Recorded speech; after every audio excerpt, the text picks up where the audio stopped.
Assalamualaikum warahmatullahi wabarakatuh. Kali ini saya membahas tentang buku saya yang lama ya. Buku ini sebenarnya terbit awalnya pada tahun 2008. Pada saat video ini dibuat, berarti sudah sekitar 12 tahun ya. Lebih mungkin karena proses saya menulis ini 2007 sebenarnya. Meskipun demikian, begitu, konten ini sepertinya cocok untuk masa-masa sekarang, masa pandemi seperti ini, yang banyak orang menganggap ini sebagai disaster atau bencana, dan ada banyak impact atau banyak efek di dalamnya yang akhirnya terlibat. Buku ini tersedia secara gratis di Play Store. Anda bisa mendapatkan bukunya dan membaca bukunya secara gratis juga. Bisa dicari dengan kata kunci yang sama, Disaster Recovery Planning. Tapi saya yakin juga banyak yang biasanya malas ya untuk membaca. Karena itu saya memang berusaha membahas ini dan sekaligus juga refreshment buat saya juga. Dari apa yang sudah pernah saya tulis dan saya pelajari. Saat ini ilmu tentang disaster recovery planning ini sudah berkembang jauh ya. Tetapi yang ada di dalam buku ini saya tidak membahas secara teknikal, tetapi secara generik atau secara umum. Sehingga masih relevan untuk dijalankan kapanpun, seharusnya begitu. Ya. Di dalam buku ini ada beberapa tahapan. Menurut versi saya begitu, saya membagi dalam 5 tahapan konsep awal disaster recovery planning yang nanti pada akhirnya bisa diterapkan dan diadaptasi dengan standar tiap perusahaan atau tiap organisasi. Di tiap tahapan saya juga membagi begitu ya. Membagi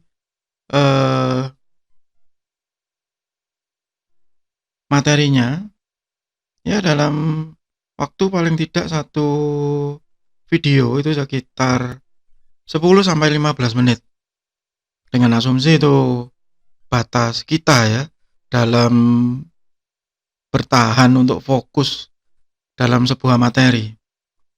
Saya akan bagi dalam beberapa video, mungkin sekitar 15-20an ya kisarannya, dan dari 15-20an tadi masing-masing sekitar 10-15 menit.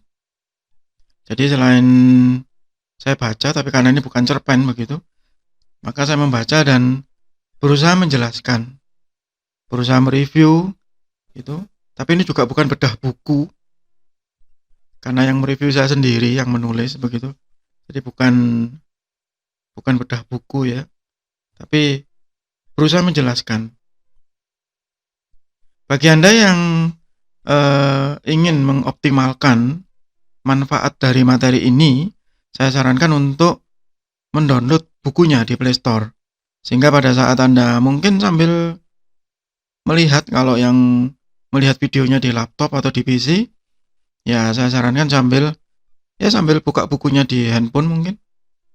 Atau mungkin bisa juga buka di laptop, ya sambil alt tab begitu. Sambil melihat materi aslinya. Ya, sambil melihat materi aslinya dan memahami.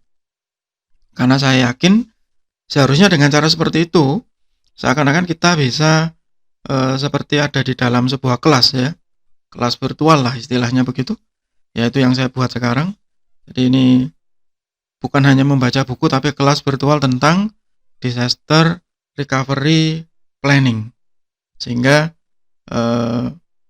lebih mudah untuk memahami, dan harapan saya begitu pemahamannya menjadi lebih ringan pada saat Anda mengikuti kelas ini gitu ya, secara bertahap, step by step.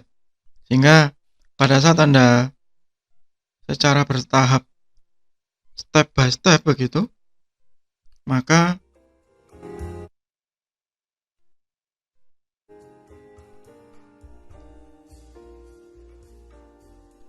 mampu memahami secara satu persatu dan seharusnya lebih nempel ya, understanding gitu.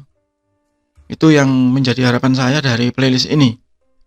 Sedangkan bagi saya sendiri, ya saya refresh.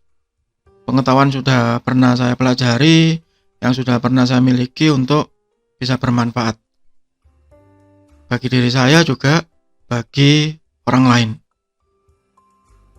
Yaitu pengantar awal dari kelas virtual ini gitu. Pengantar awal dari kelas virtual ini, jadi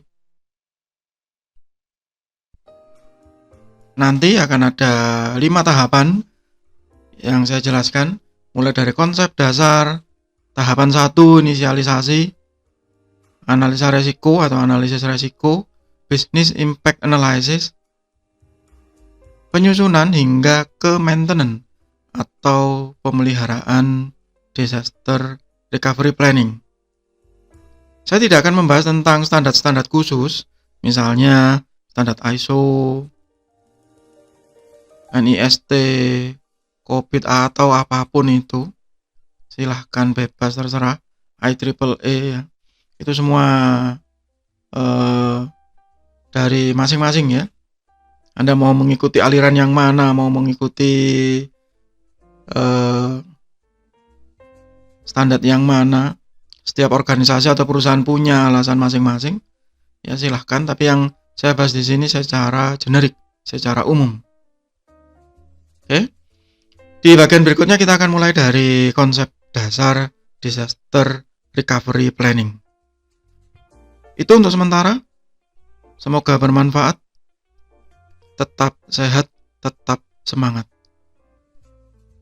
Wassalamualaikum warahmatullahi wabarakatuh.